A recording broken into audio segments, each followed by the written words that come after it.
This is a Trek Fuel EX8. Let's get at it.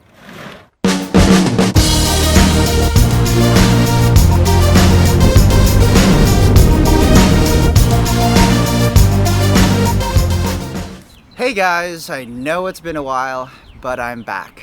Today is the first video that you are going to see for this season from me. I missed you guys, and I want to thank you so much for all the people that have reached out to me just to make sure that I'm still making videos. So the answer to that is yes, I've just been really busy with my job. So anyway, I'm back, and today we're going to talk about the Trek Fuel EX8. I hope you guys like it. The Fuel EX line is one of Trek's longest standing and most versatile models they offer.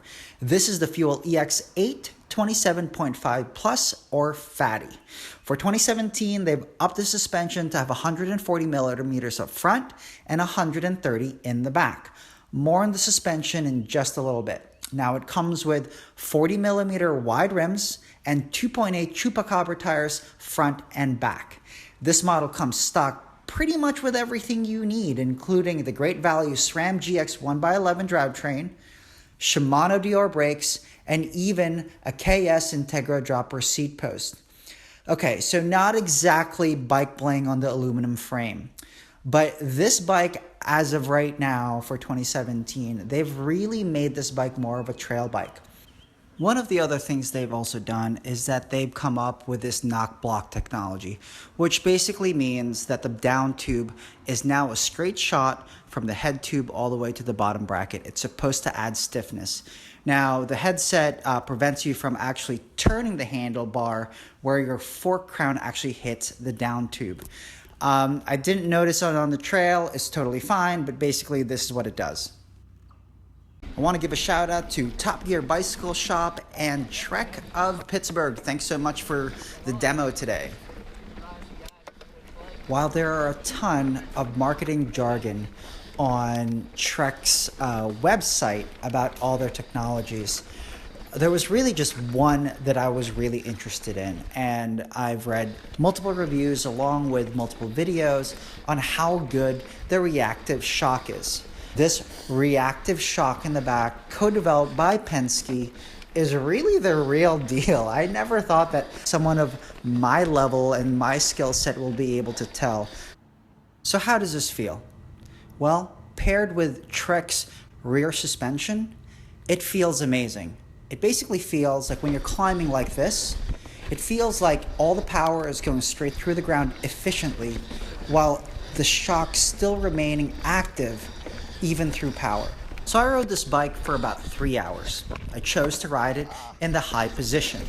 As you can see, this bike does very well in tight and twisty terrain. I've already mentioned the climbing prowess of this bike. It's really worth noting that, by the way, it does really well on the downhills as well.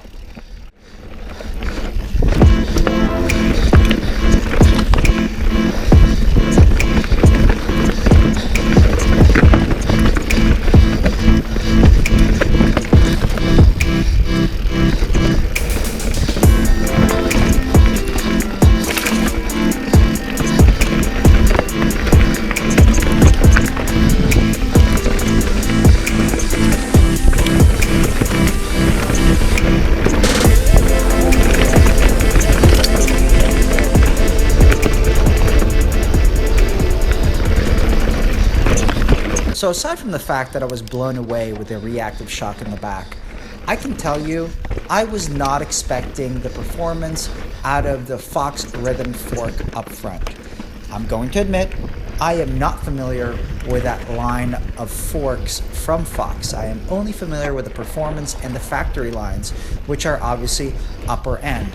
That being said, I can tell you that this fork performed well.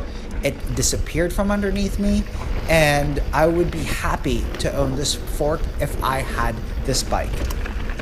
This is the second plus full suspension bike that I have tested. The first one was a Santa Cruz High Tower.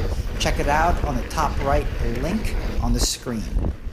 That said, this bike, when you compare it to that bike, felt much more agile and much more quick. Now, they are two different bikes for sure.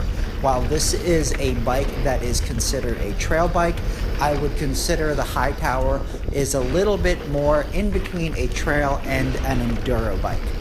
That being said, that bike has a longer wheelbase, it has more travel, and so on and so forth.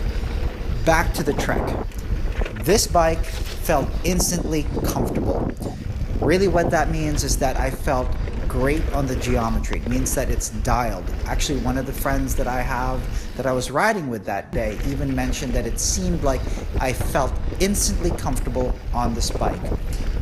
I felt so comfortable on this bike that a little free riding was in order.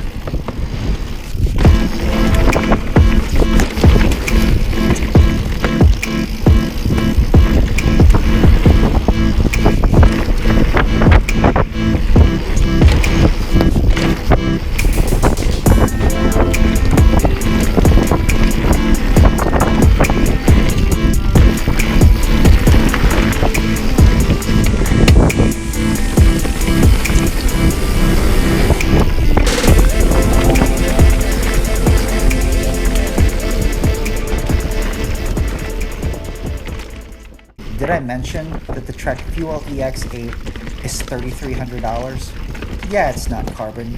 Yeah, it doesn't have the bike lane. But I can tell you, it's pretty much everything that you need to shred on about 90% of the trails out there. Trek did a really good job making sure that this is a straight up and proper trail bike. This is no longer your father or grandfather's cross-country bike.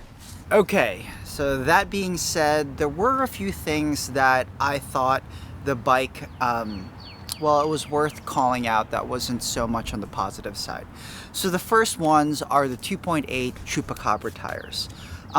Those tires come stock with the bike. I'm a Maxxis fan, and maybe when you actually look at the tread pattern here, you'll notice that the knobs are fairly small. They're probably doing that just so that they keep the weight down of the tire. However, with the muddier conditions here in Pittsburgh, I felt like I needed a little bit more knob on the tire. So that being said, I know there's new tread patterns from all companies out there, so that is the first thing that I would switch out. Okay, so the second thing that I would want to call out is how the frame kind of matches up to the dropper seat post. There is a bend on the frame that prevents the dropper seat post from really coming down on the frame. Maybe it's just a short person problem, but basically it means that you can't get as much drop as you would want to on the frame because of that bend.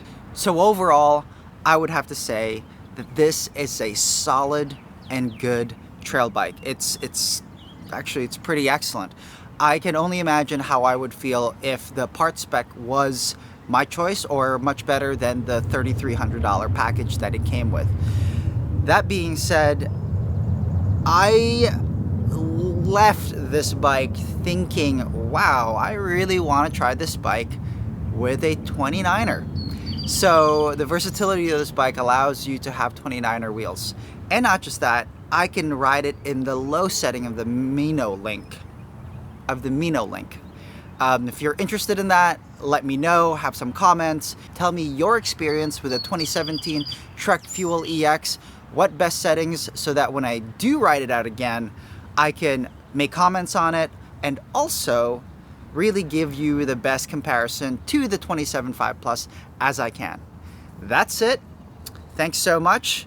Please follow me on Instagram, Facebook, aside from YouTube, and subscribe. Have a great day, and until next time, I will see you later.